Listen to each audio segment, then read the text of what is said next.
Hello, Game Boys and Game Girls. I'm the GameBoyGuru, and welcome to another live stream. And apologies if I'm fiddling with my glasses a bit more than usual. The inner, I don't know what you call it, like rubber lining on the stems it's all wacky. And so thankfully the glasses are under warranty and I can get another pair of frames sent, but it's kind of uncomfortable and distracting.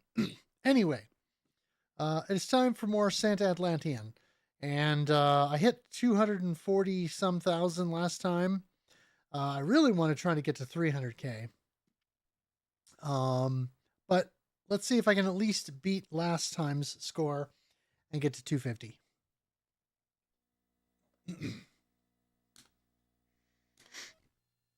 Welcome in, DMC.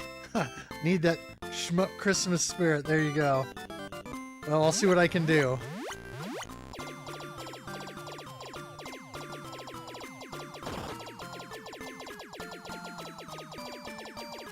We'll see if I can start a little bit stronger tonight.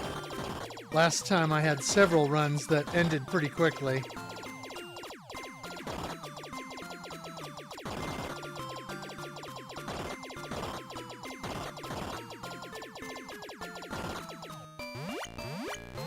Yeah, I think it's infinite looping. I'm not 100% sure, but I mean, it seems to go on for quite a while.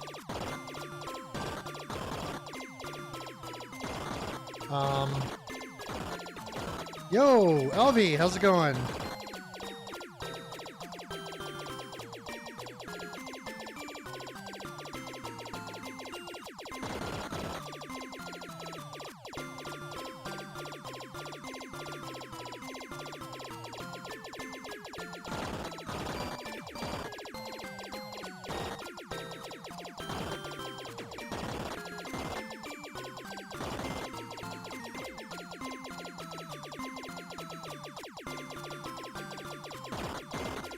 Sandy's got a brand new STG Monday malaise.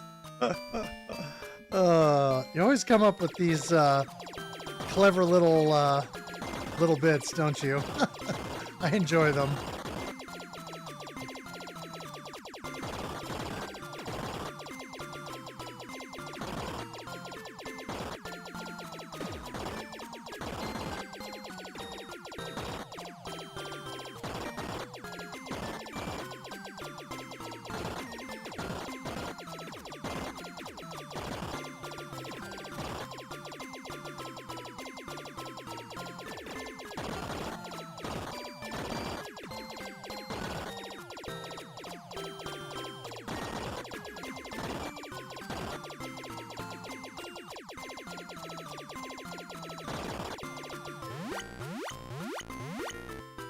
Defender in Fantasy Zone. Yeah, very Defender-esque.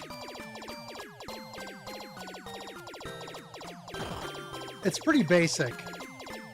But that's okay. You know, it's like not every game needs to be complex or have a deep scoring system. Sometimes you just want to blow crap up, right? And what better way to do that than by playing a flying Santa, shooting at mugs of hot chocolate? Because why not?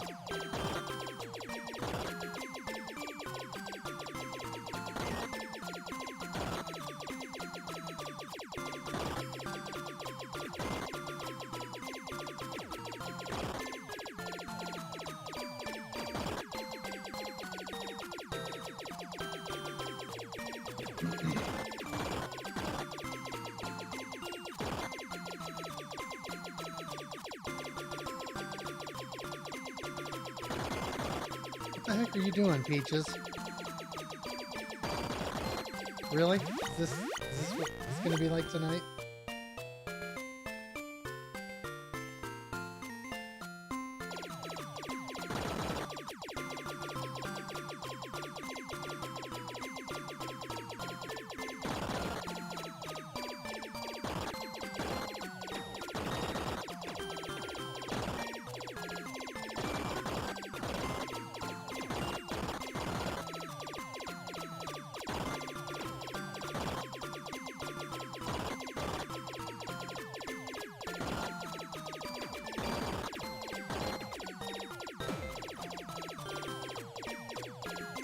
Okay, maybe a little jump in the gun there, but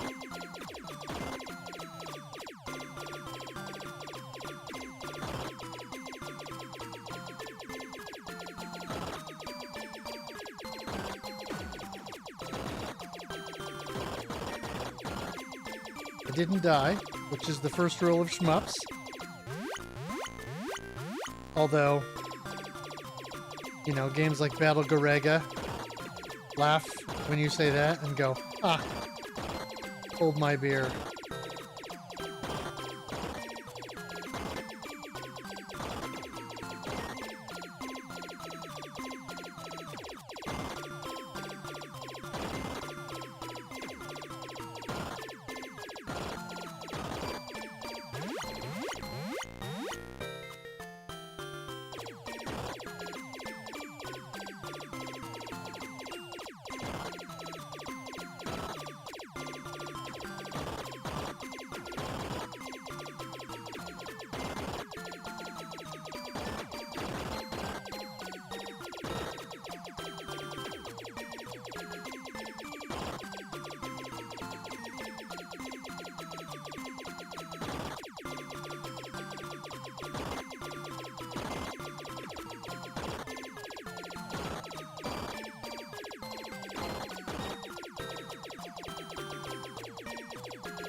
Yeah, that radar can be deceiving, the distances that you're actually going to encounter.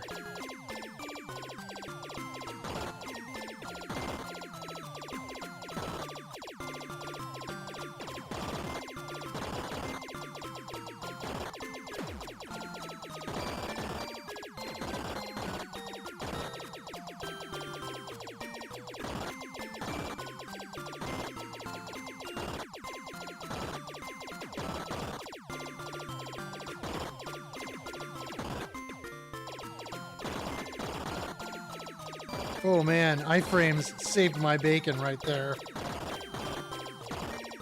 That probably should have been a death.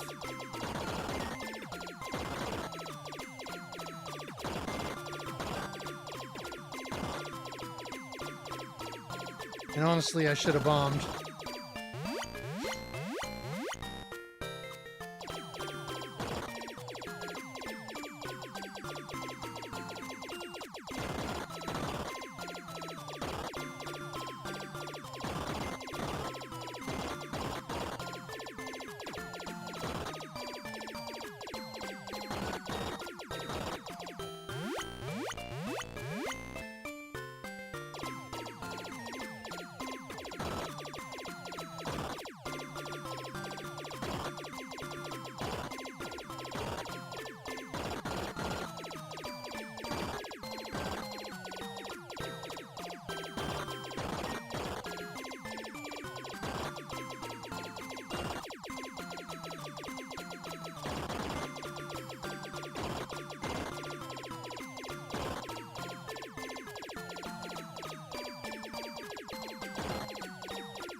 Here we go. Good bomb.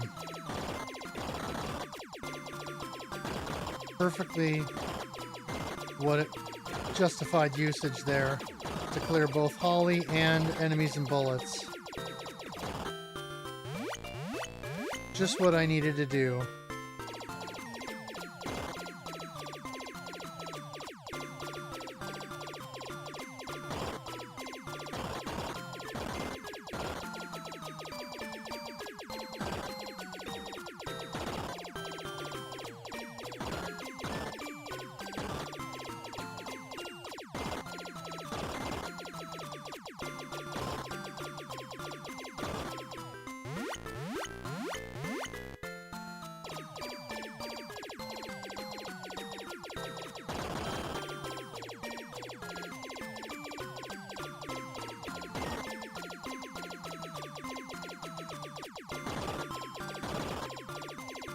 What are you doing, dog? You're being crazy. Crazy animal.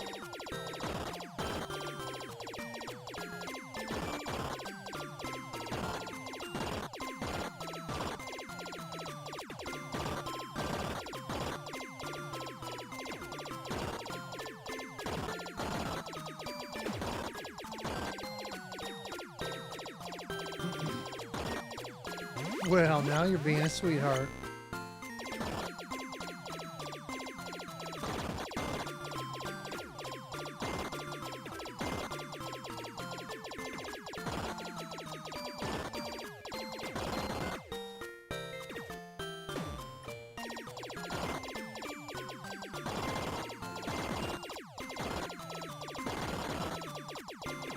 Dang.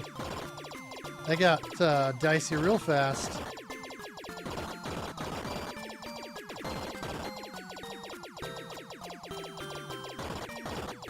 You let an enemy, a couple of enemies get too close, and yeah, you can really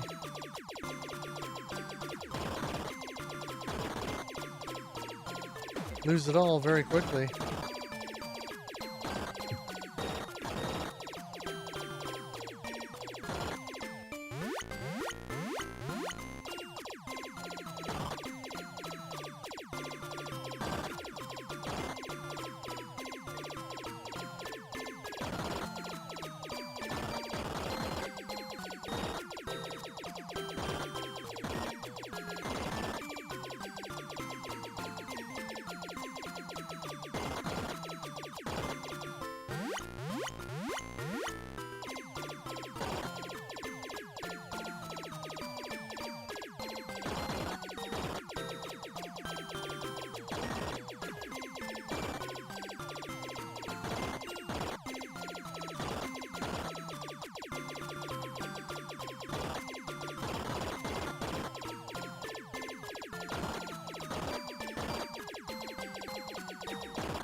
This game is definitely a lot better with turbo. If this stick didn't have turbo capabilities, boy, would that be a hassle.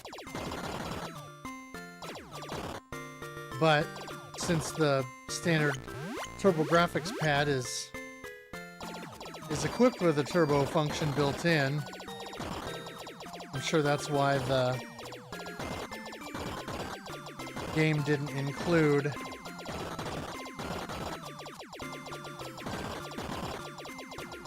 auto fire by default,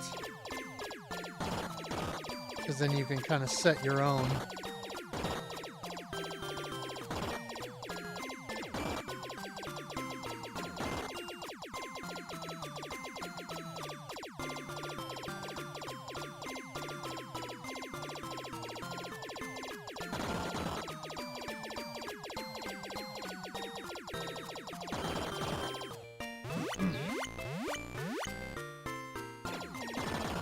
Yo! That was a lot of enemies all at once.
Oh, that sucked.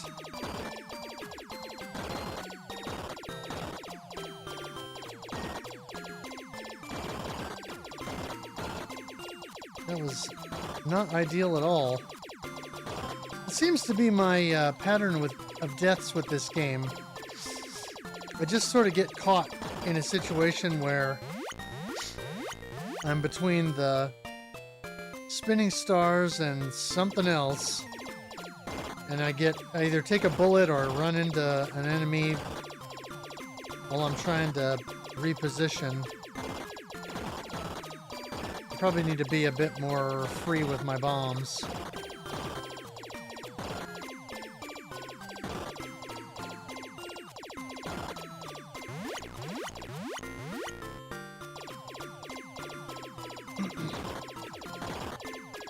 Even if it means I need to basically waste 2 or 3 of them on one level, just so I'm not putting myself in a position where I'm too overwhelmed or what have you. It's not ideal, but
Okay. Decent. Yeah, and I don't think this game has extends. I'm guessing that's kind of not the point.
At some point, I should go back and watch a VOD and document how much each enemy is worth.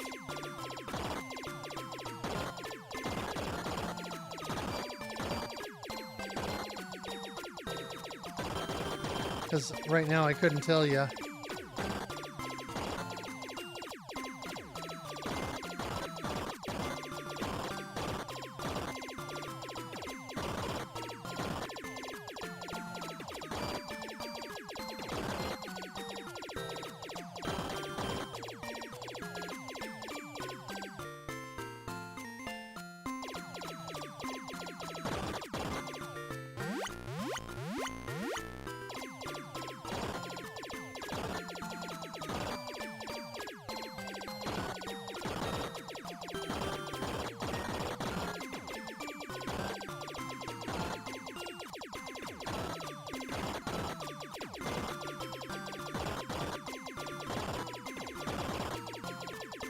Yo, PM, do I think Santa is shooting candy corn?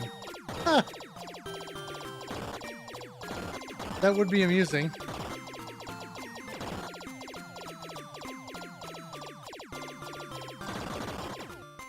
I honestly do not know what Santa would choose as ammunition.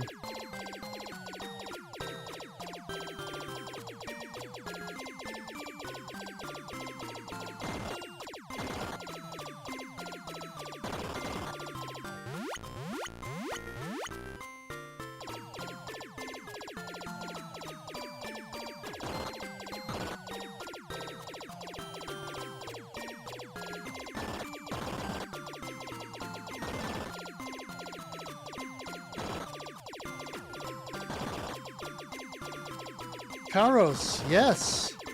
It was developed by Milestone. and is being re-released by the essentially the same team that's sort of been rebranded as RS34 and has done the more recent Raturgy games and the latest Il Velo game. And apparently a Karos sequel is in the work that is supposed to be initially developed for the Exa Arcadia hardware. But yeah, Karos is one that well, okay, Milestone games in general, I've had a hard time wrapping my head around. I've never quite come to grips with it.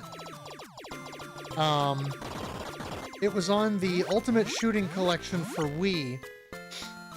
So I have it in that collection and have played it, but yeah, I never really vibed with it the way I hoped I would. But I understand Milestone's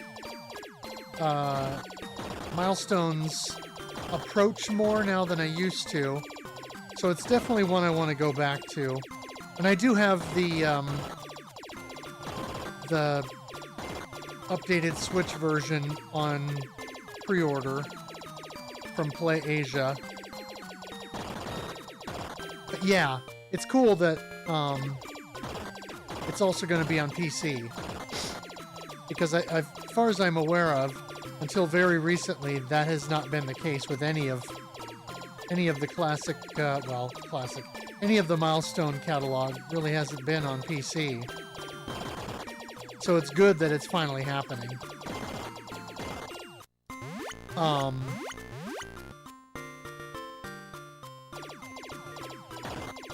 I would say I would definitely recommend checking it out, but with the caveat that you would probably do well to watch a guide or a clear of it so that you can get a sense of the flow, because there's some stuff about the way the game plays that is pretty interesting and unique.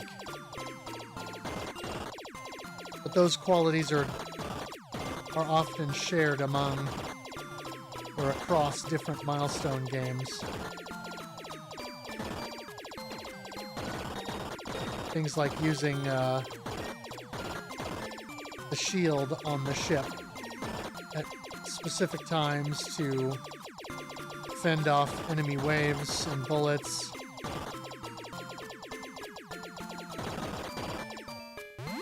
Stuff like that.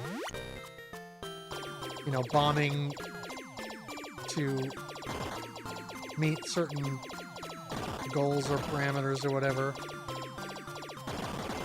It's a very different kind of approach. It's not just move around the screen and shooty bang kind of thing. If that's what you're expecting from a Milestone game, then you are going to come away confused.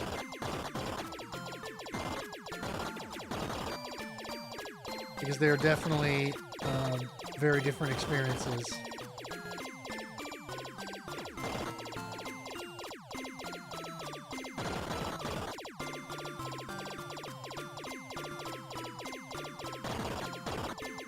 Jeez.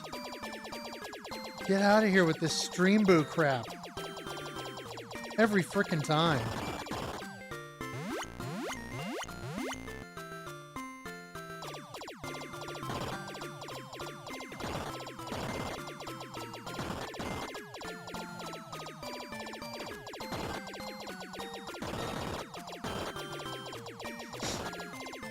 Just gets so old.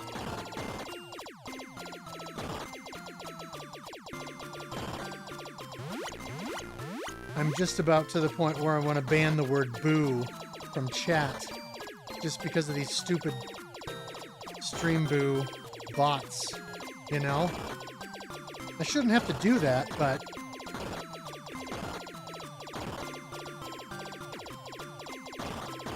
dang if I could figure out how to how to keep him at bay otherwise. Yeah, I hear the Terminator is quite good, actually.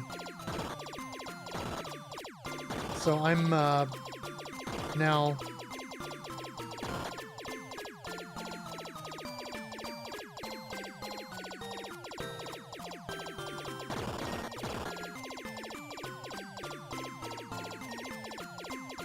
quite curious.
Well, there's my new PB.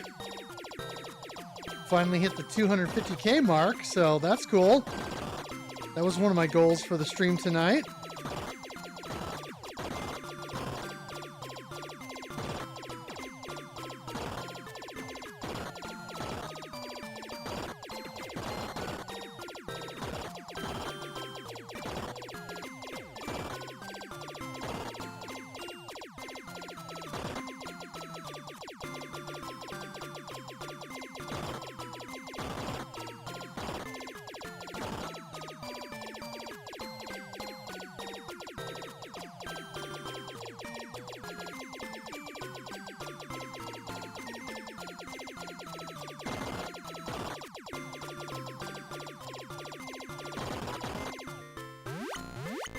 Nice.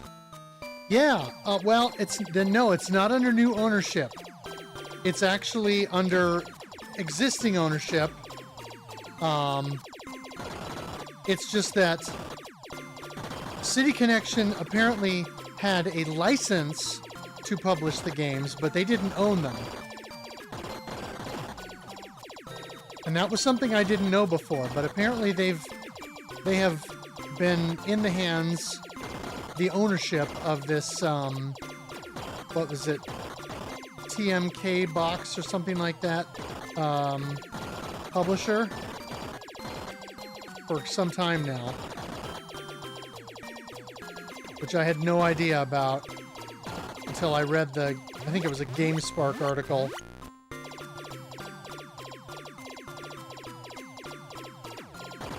Yeah, I mean, they're probably going to be the exact same versions that were on Steam before. It's just going to be a different publisher. The rights holder is going to be publishing the games directly instead of licensing them out to another entity. It made sense to go with City Connection at one point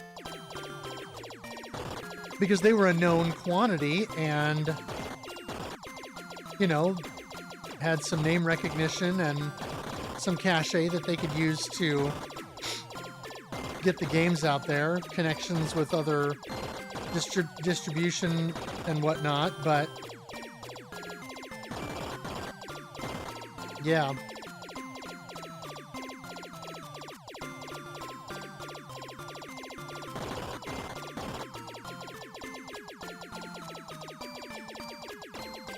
I guess the rights holder wants to get in on that Psycho money. Not that there's really a lot of money to be made in Psycho, but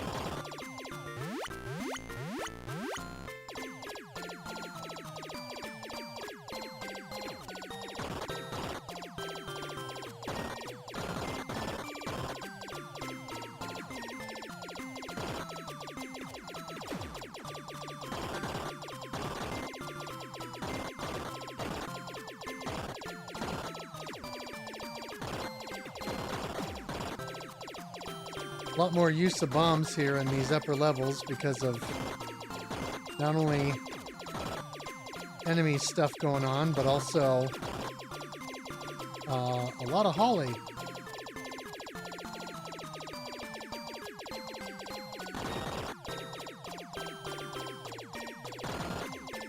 Oh!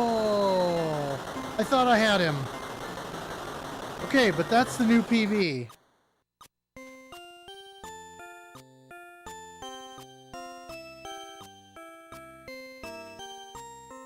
Okay.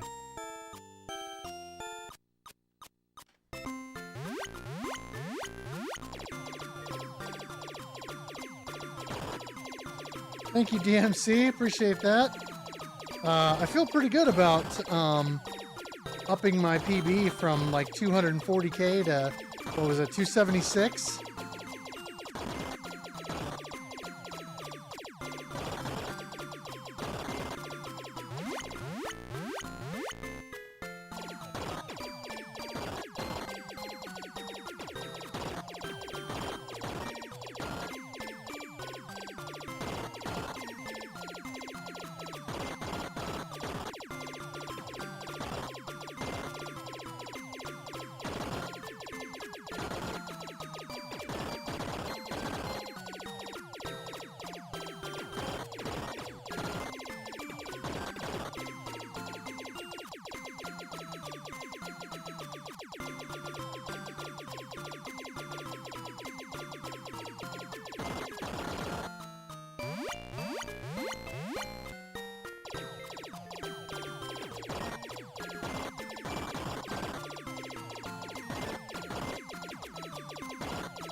Nice.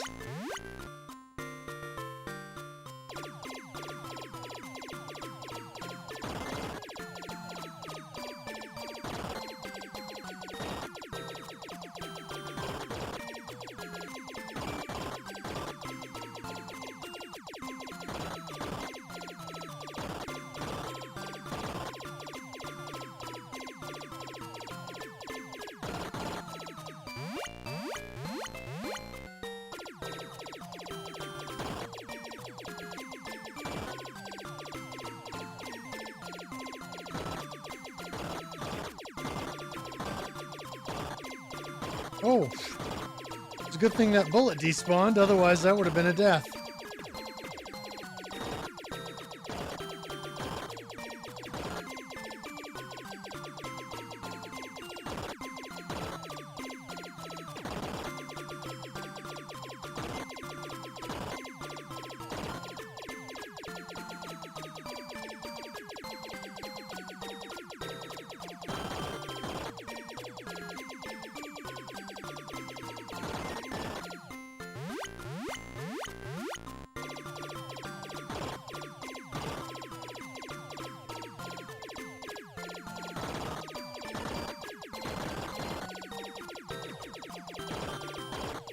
Chocolate is out in force tonight.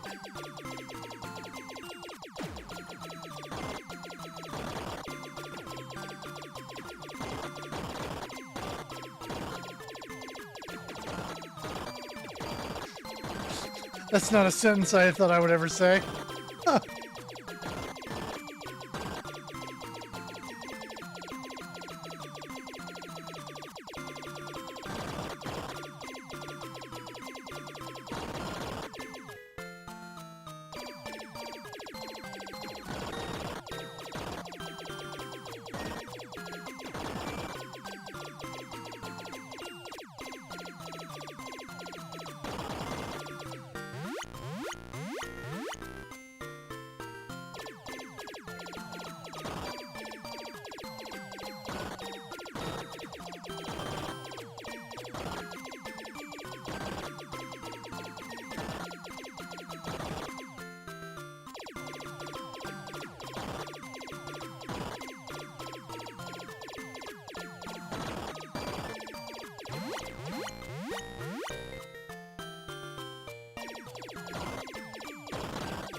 The new content from Diablo 4 doesn't do the Paladin class dirty.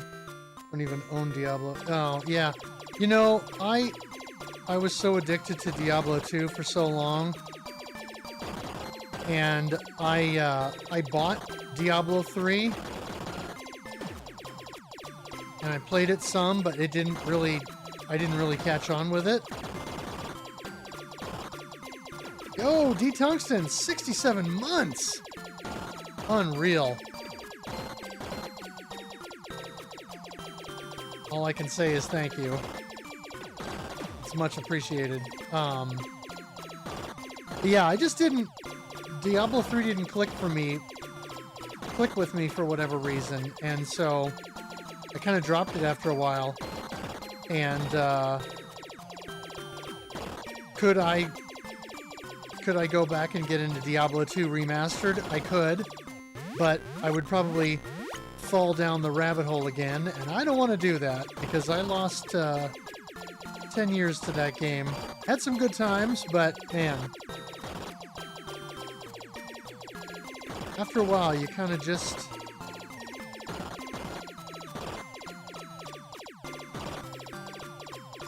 I don't know, becomes a routine, not a fun activity.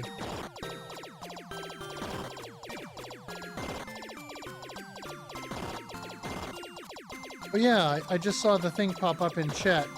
Help me vote for what indie game I'm going to play on January 1st. For those unfamiliar, I always stream a new-to-me indie game on the 1st of January to see, can I beat it in one day, or if not, how far can I get? And then I usually play through it over the next couple of days after that.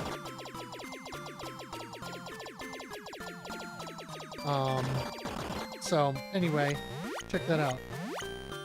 Now I need to stream at least 5 more years. Maybe. I mean, you know, I don't plan on giving up the podcast or stopping any of this anytime soon, so it's possible.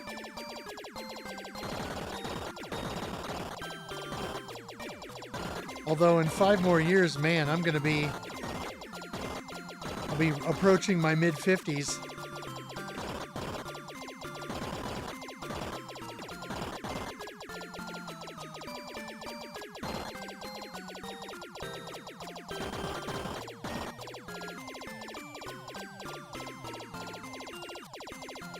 My personal opinion, the meaningless of the 6-7 meme is the meaning itself.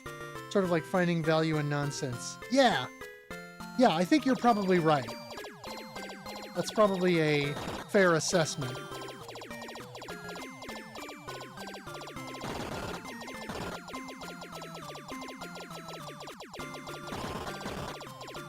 Kind of like, the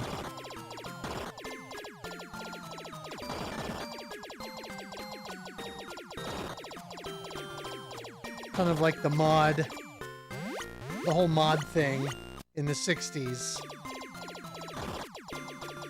It was pretty nonsense.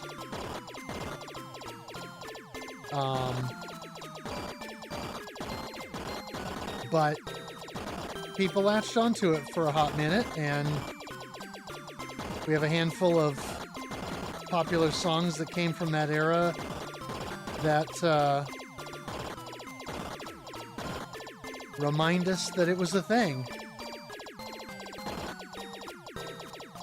Like My Generation by The Who. It's surprising there aren't more Shmup podcasts. You know, there used to be. There used to be. Because when Mark first started the Electric Underground, it was a podcast, and it was a Shmup podcast initially, almost entirely.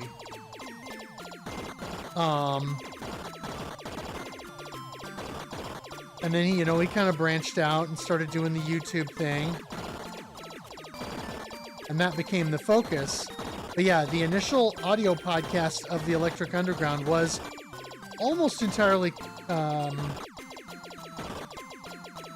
Shmup focused.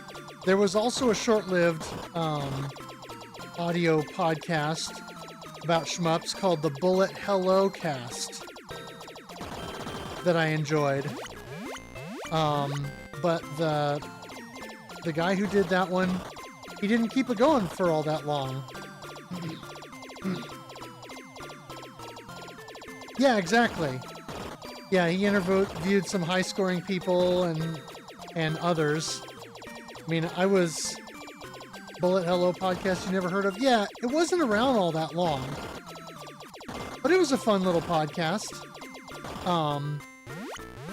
I'm trying to remember. I was episode like 4 or 5 of the original Electric Underground podcast.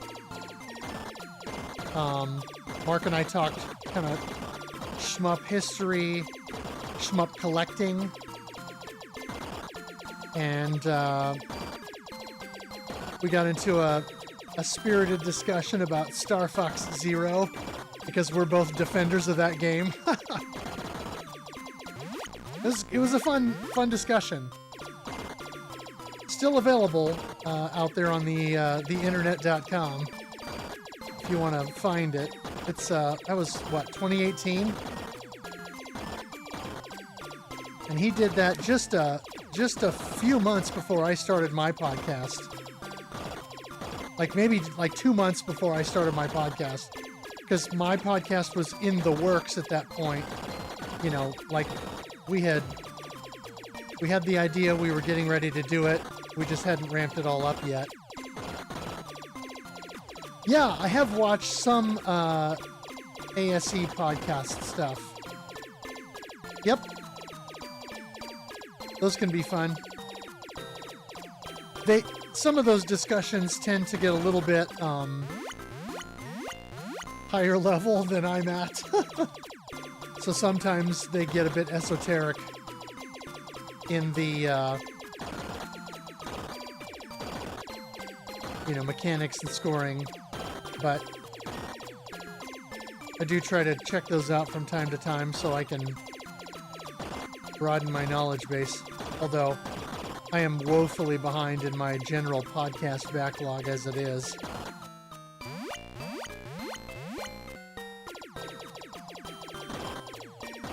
You know, of other podcasts I listen to.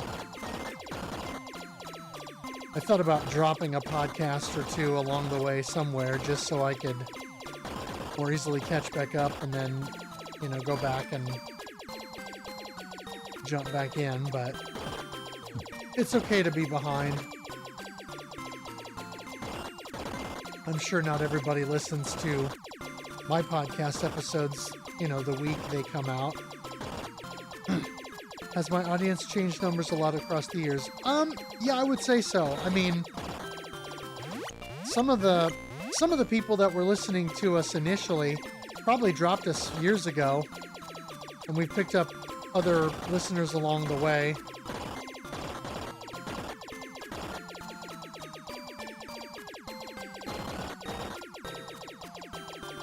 And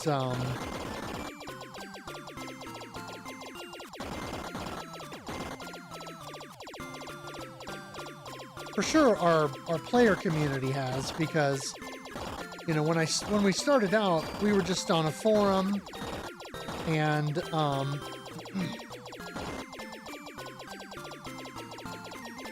we didn't really have Discord as a thing, or at least not a thing we were doing initially. And so it was a very different landscape in the summer of 2018 when we kind of got going than it is now, or even what it was, 3 or 4 years later. And I think we waited too long to start our own Discord server, honestly. We should have done that way before we did.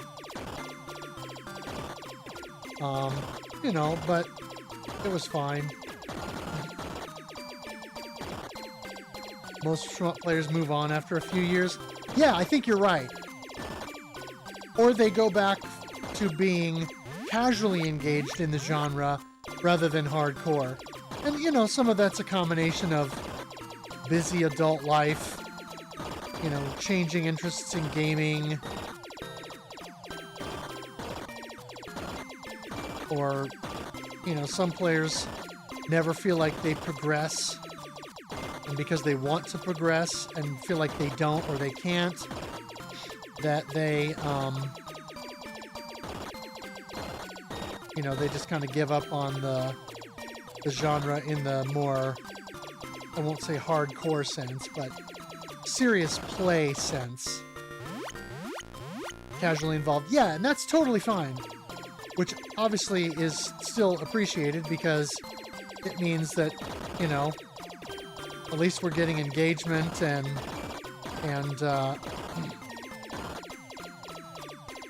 eyes and ears, so to speak.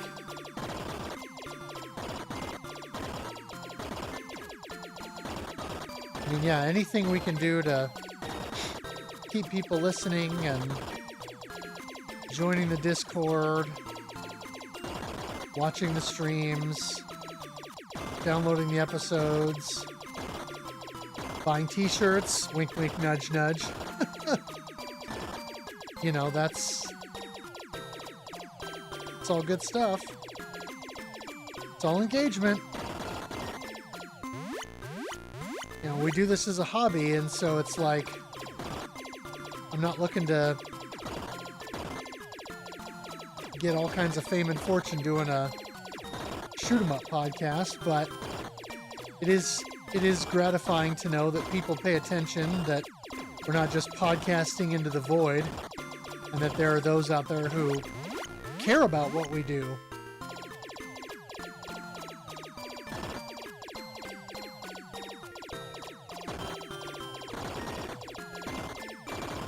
Should participate more in your Discord. Been pretty absent, focusing in life problems. Yeah, like I said, no big deal. You know, people come and go from active participation all the time, and that's just life. You know, I'm at a point where I can be on the Discord all the time because I don't have family obligations and things that I'm constantly engaged with. I'm old enough that I don't have to worry about a lot of that stuff. Like your videos you've been making, just want to know that they help people. Yeah, exactly. And it's the same thing with my pickups videos, which I'm woefully behind on. I have a pickups video I recorded back in October that I still haven't posted. Just because I've been too lazy to edit it. You know, I don't do those for engagement anymore. I used to, but at this point, I just mostly do them to document what I'm buying and to show it off on some format, because if I've got video evidence that, hey, I own this thing, you know, it's not just me telling my insurance company, yeah, I have this stuff. No, I have proof that I own the collector's edition of, you know, Shoot 'em Up X, and that I got number 451 out of 1,000 or whatever.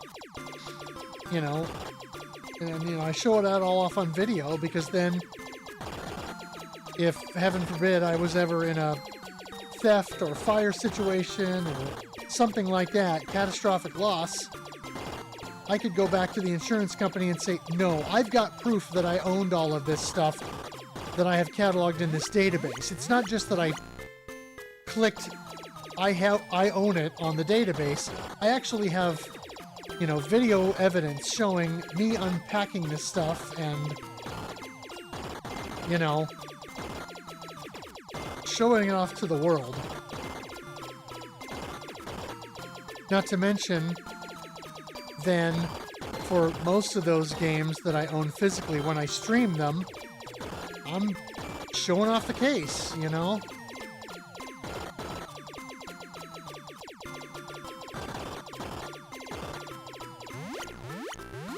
I mean, like, well, it's sitting over here too far for me to reach, but, you know, my copy of, I'm only playing it for myself right now, but my copy of Hyrule Warriors Age of Imprisonment, you know, it's sitting on the love seat here adjacent to my couch.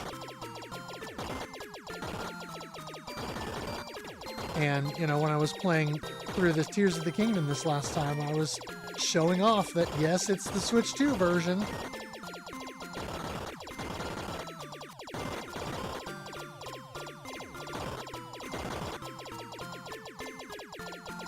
Stuff like that, you know, I want to be able to show it all off and prove that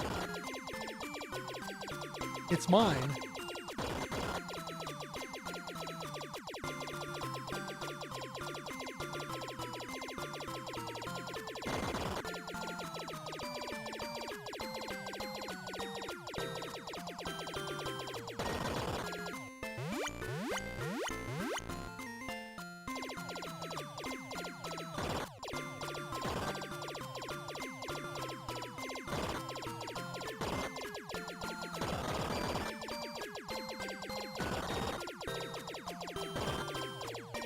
Yeah, I mean, you know, when you get enough stuff when you own enough stuff that you reach that point, it is important to document it for insurance. Just like I started my Instagram years ago, 3 years ago, to document my music collection, and I was also using it to sort of try to show off, oh, this is what I'm listening to today, and show pictures of it. I kind of fell off with that, but similar idea where like I want to document what I'm doing, but then also I want to show off this stuff that I've got, because if I own a CD that's a little bit more rare, or an LP that's a little bit more rare, I want to have some proof that I own it, not just a Discogs listing, but photo, video, something that shows it among my stuff.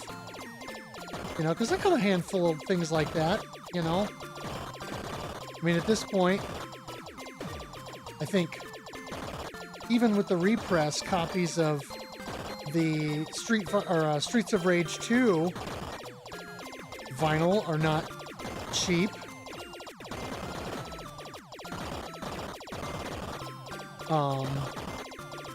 Or like my Thunder Force 4 vinyl, that only got one pressing through Data Discs. There's a doom band out of the UK called My Silent Wake. They put out an album years ago called, Garland of Tears, I think. And I got in on the pre-order of the special edition LP release. And that was not cheap to pre-order.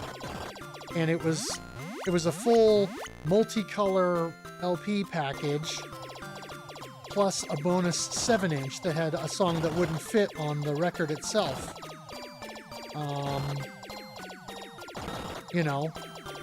And I think that was like $50 to import with shipping.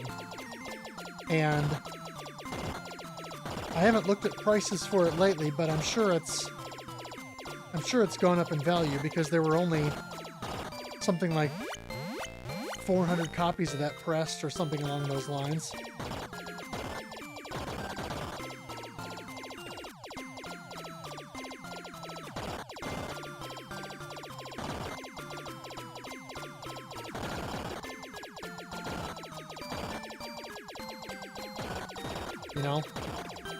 If I ever did have a theft or fire situation, there's a lot of stuff that I wouldn't care what printing of a particular CD I had, or what version of a classic rock record I might have on vinyl.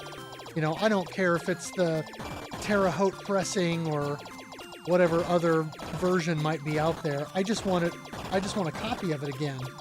But for stuff like that, where it was, this was a limited edition pre-order that I spent money on and then waited months to get it in my hands, I want that version again, because I ordered it specifically that way. Whereas a lot of that other stuff, it's like, yeah, I just picked it up at a store when I found it.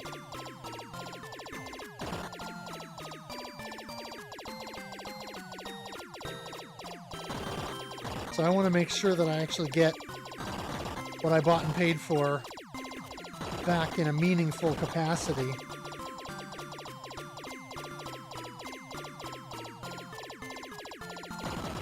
Which is why I document it. Not to mention, as much as I own now, it's also good to have stuff documented, so that when you go to the store and you find something, you're like, ooh, that looks interesting. I can double check and make sure I didn't already buy this, did I? Especially for bands I really like, where I collect their albums on the regular. It's like, did I pick this up before? Or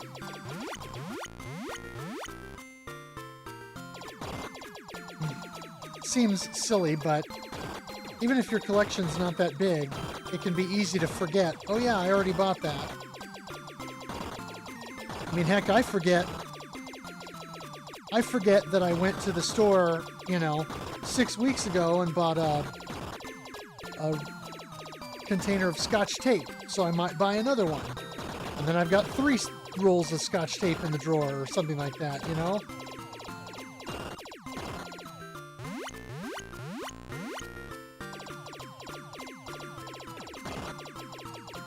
And that's a purchase that doesn't mean anything.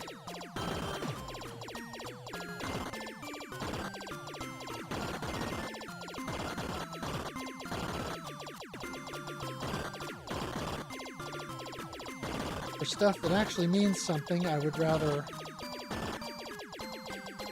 make sure that I'm not doubling up unless I'm doing so intentionally, like, oh, I have the original standard edition of this CD, now I want the remaster, or now I want the special edition, or, you know, whatever the case may be. Oh, here's the Japanese version with bonus tracks, or here's a reissue with, you know, live stuff tacked on at the end, or a DVD as a bonus. Those kinds of things.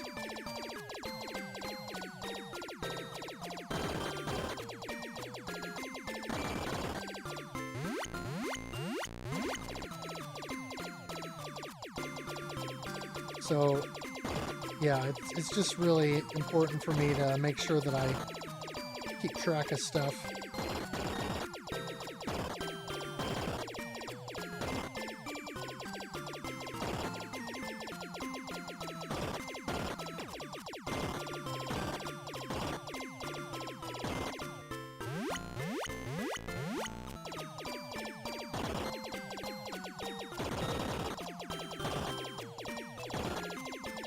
It's a good thing that those don't home in on your position too much, because otherwise it would be difficult to escape.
Yeah, the respawning can kind of be a little bit of a problem.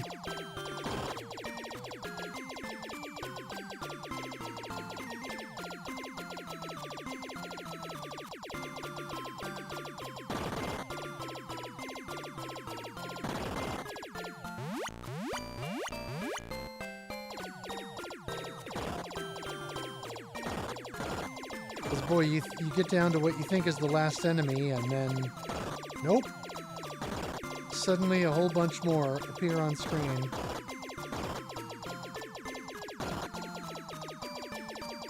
Right in the middle of a wave.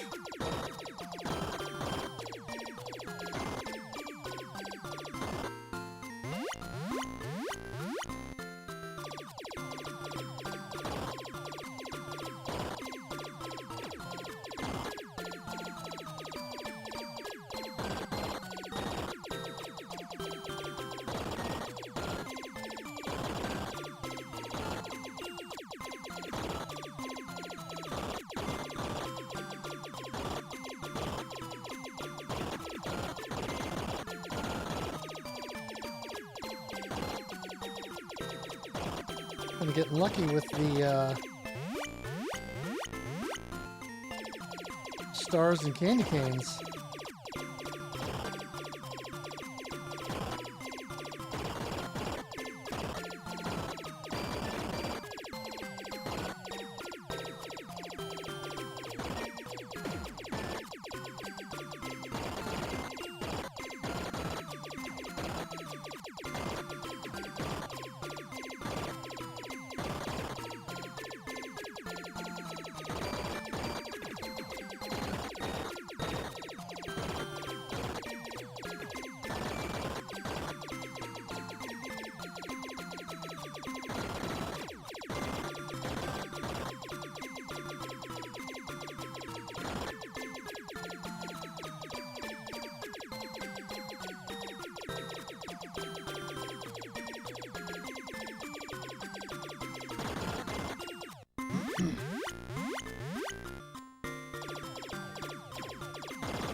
There's my 300K. Nice. Well, that was my goal for tonight, so everything else is gravy.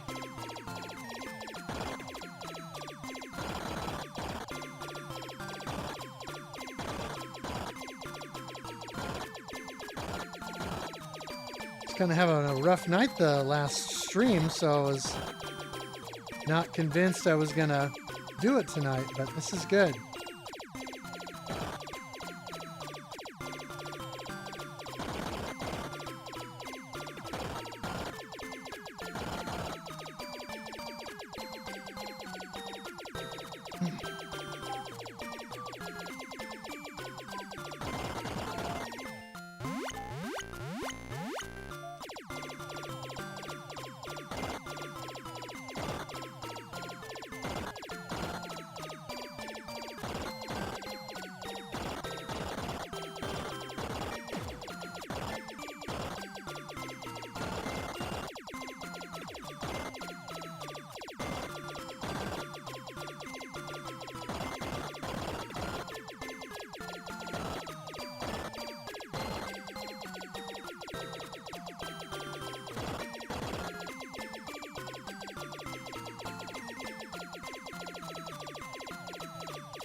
Well, just how far can I take this tonight?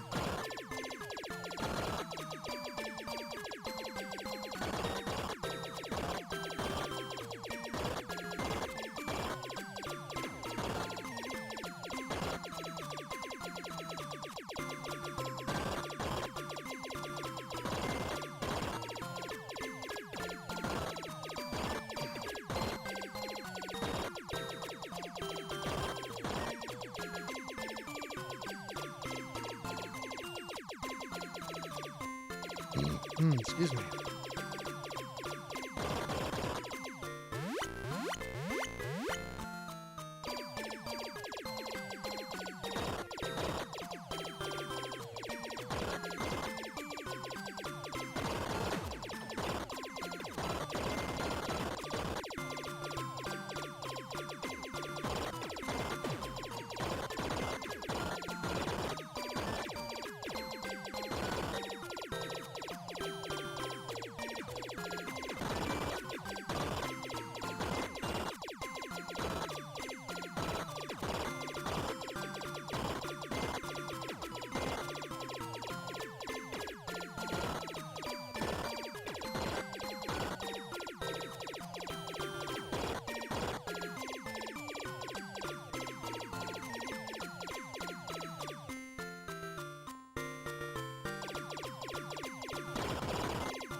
350. Okay.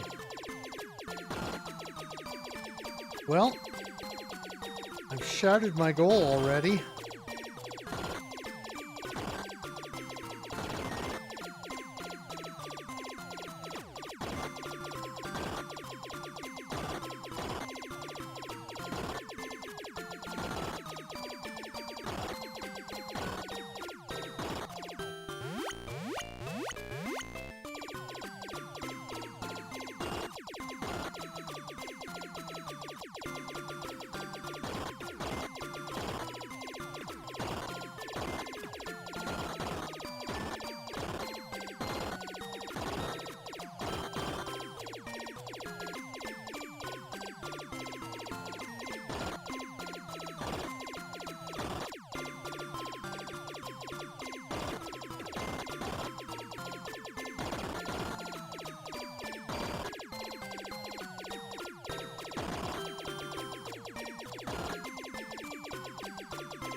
Nice.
400K.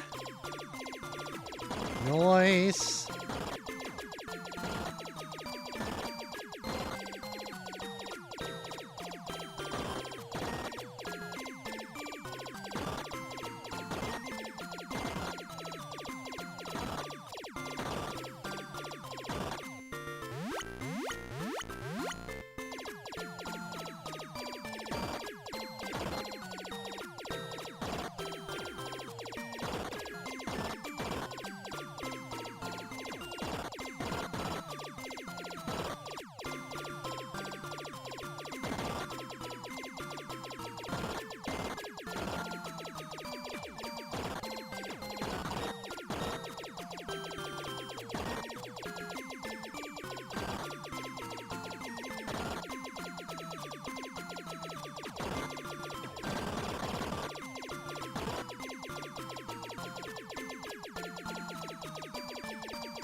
450, man. I was not expecting to see that score today.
500,000.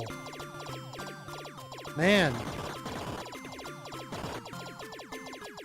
This must be the run of a lifetime.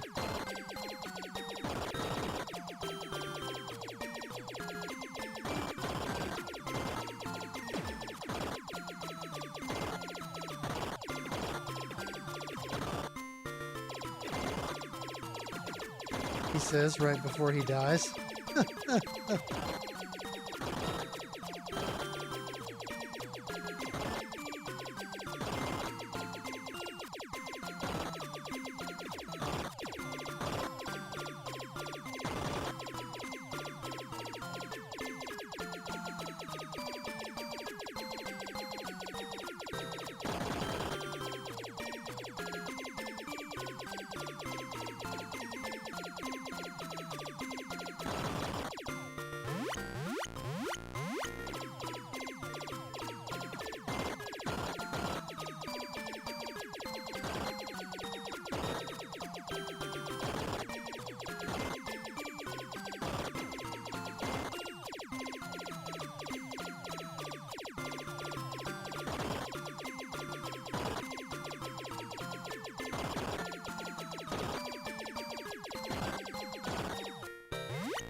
Yeah, it can start to go sideways pretty quickly.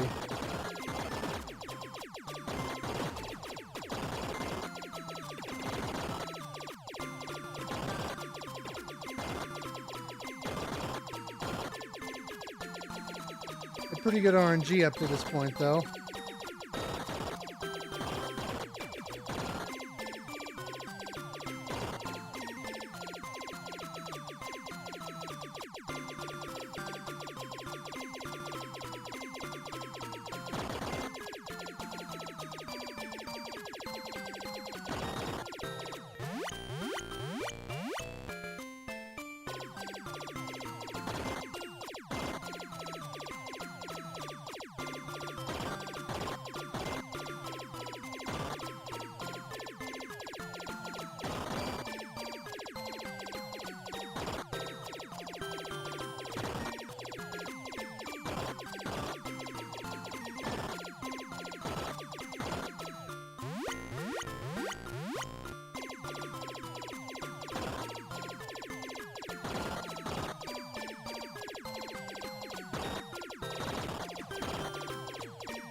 550.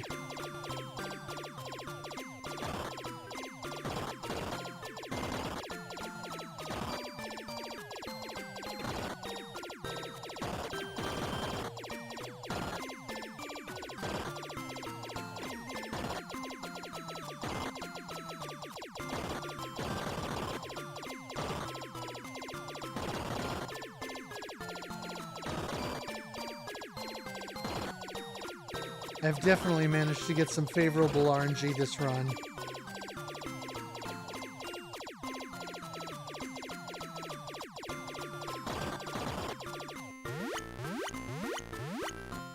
No doubt.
600K.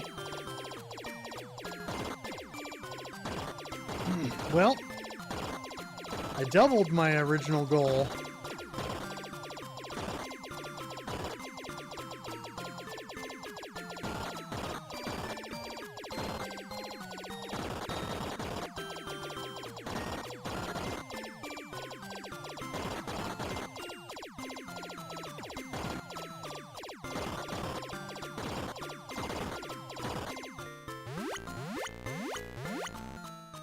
Holy cow.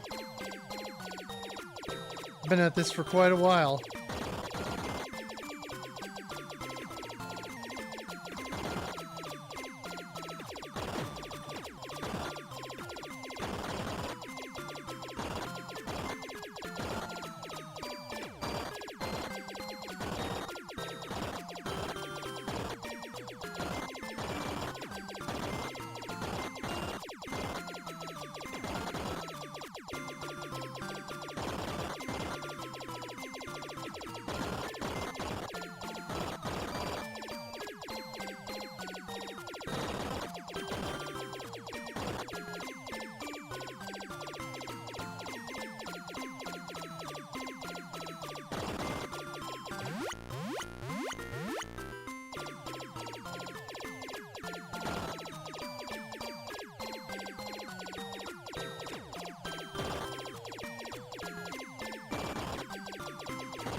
650.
Boom. That's it. Wow.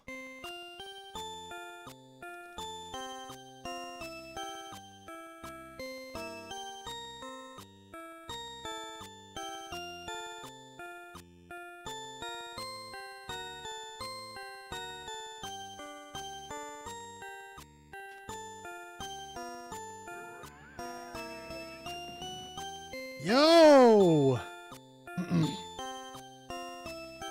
Santatlantean Company, welcome in. How's it going, everybody? I need to get a better photo than that.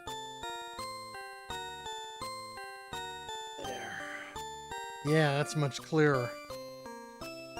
That's a heck of a jump. I more than doubled my previous PB from earlier this evening. I nearly tripled. Well, no, I didn't nearly triple, but Night Striker Gear Pacifist stream got a PB. Oh, nice. Yes, the Santa gaming goes well, as you can see.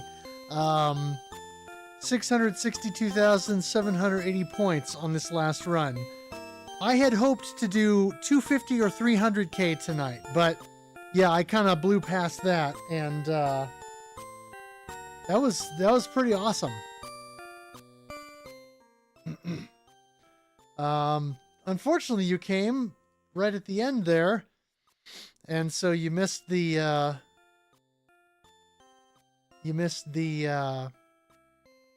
untimely death there at the end. You wanted Santa. Yeah.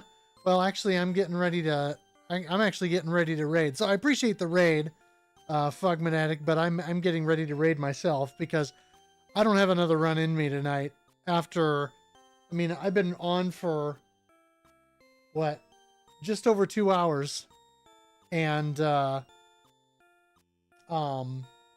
this last run was probably a good hour and almost hour and a half. You played a bunch of Santa games. Nice.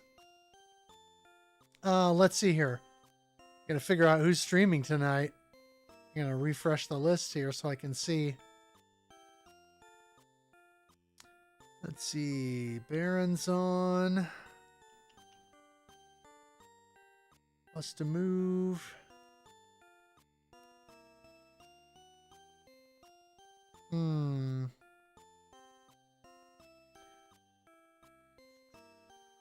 Not too much going on. Let's see.